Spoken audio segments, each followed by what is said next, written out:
সুপ্রিয় দর্শক মণ্ডলী, জর্ডান এবং উজবেকিস্তানের ইসলামিক ইতিহাস, ঐতিহ্য ও ইসলামিক স্থপত্যের উপর নির্মিত সানকুইক ইসলামিক কাফেলা পাওয়ার্ড বাই স্বপ্ননিবাস অনুষ্ঠানে আপনাদের প্রত্যেককে স্বাগত জানাচ্ছি।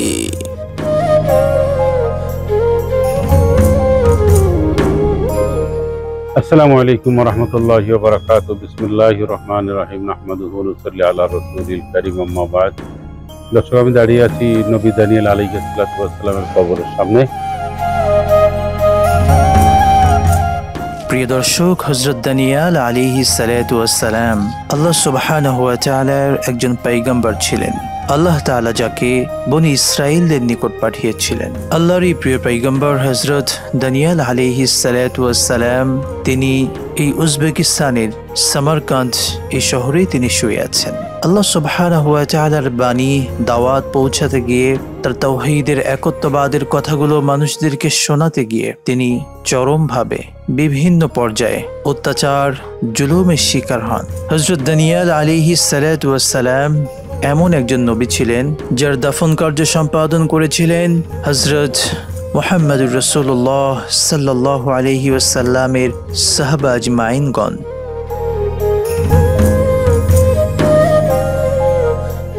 আবু বকর ইবনে আবি দুনিয়াত রচিত কিতাব আহকামিল কুবুর গ্রন্থে আবুল আসহারের বরাত দিয়ে লিখেছেন, রাসূলুল্লাহ সাল্লাল্লাহু আলাইহি ওয়াসাল্লাম বলেছেন, নবী দানিয়েল আলাইহিস সালাতু ওয়াস সালাম আল্লাহ তাআলার কাছে দোয়া করেছিলেন যেন তার দাফন কার্য উম্মতে মুহাম্মাদের হাতে সুসম্পন্ন হয়।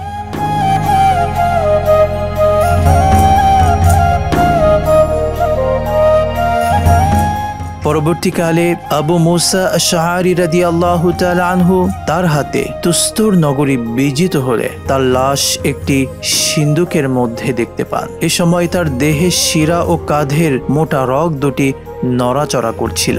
নবী আলাইহিস সালাতু ওয়াস সালাম তিনি বলেছিলেন, যে ব্যক্তি দানিয়েলের লাশ শনাক্ত করে দেবে তাকে জান্নাতের সুসংবাদ দেবে।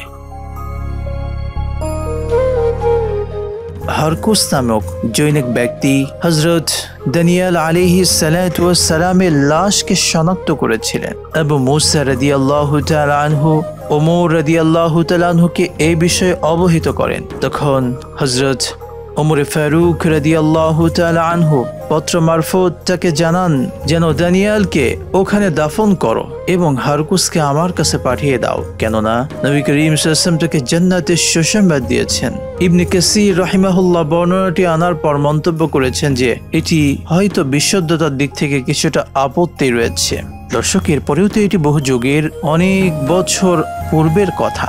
বিভিন্ন সূত্রে ইবনে আবি দুনিয়া থেকে বর্ণিত আবু মুসা রাদিয়াল্লাহু তাআলা আনহু যখন দানিয়েল আলাইহিস সালাতু ওয়াস সালামের লাশকে দেখতে পেলেন তখন তিনি তা জড়িয়ে ধরেন এবং চুম্বন করেন।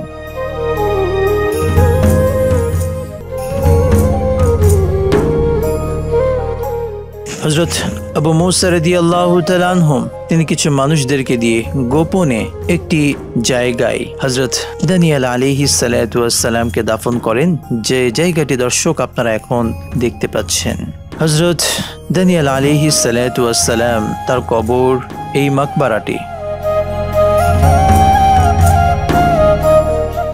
উপমহাদেশের মধ্যে অত্যন্ত বড় একটি কবর, যা 18 ফিট লম্বা। প্রায় এত বড় বৃহদাকৃতির কবরে শুয়ে আছেন আল্লাহ সুবহানাহু ওয়া তাআলার এই পয়গম্বর হযরত দানিয়েল আলাইহিস সালাতু ওয়াস সালাম।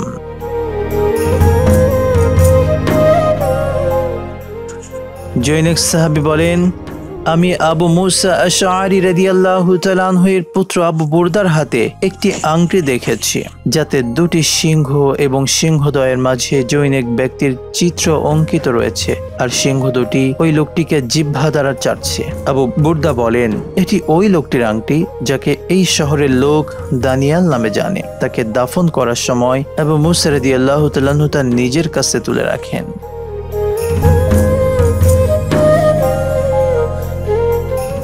দানিয়েল আলাইহিস সালামের আবির্ভাবকালে দেশের যিনি শাসনকর্তা ছিলেন তার নিকট জ্যোতিষী ও গণক দল এসে ভবিষ্যৎবাণী করেছিল যে অমুক রাত্রে আপনার রাজ্যে এমন একজন শিশুর জন্ম হবে যে এই রাজ্যে বিপর্যয় সৃষ্টি করবে। রাজা বললেন, আল্লাহর কসম, আমি ওই রাত্রে যত শিশুর জন্ম হবে তাদের সকলকেই হত্যা করব। বাস্তবে সেটাও করলেন।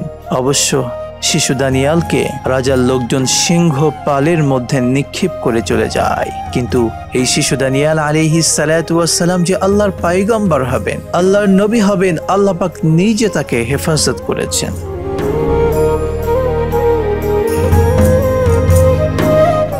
প্রিয় দর্শক মন্ডলী, দেখছিলেন আপনাদের প্রিয় চ্যানেলে প্রিয় অনুষ্ঠান জর্ডান উজবেকিস্তানের ইসলামিক ইতিহাস, ঐতিহ্য ও ইসলামিক স্থাপত্যের উপর নির্মিত সানকুইক ইসলামিক কাফেলা পাওয়ার্ড বাই স্বপ্ন নিবাস।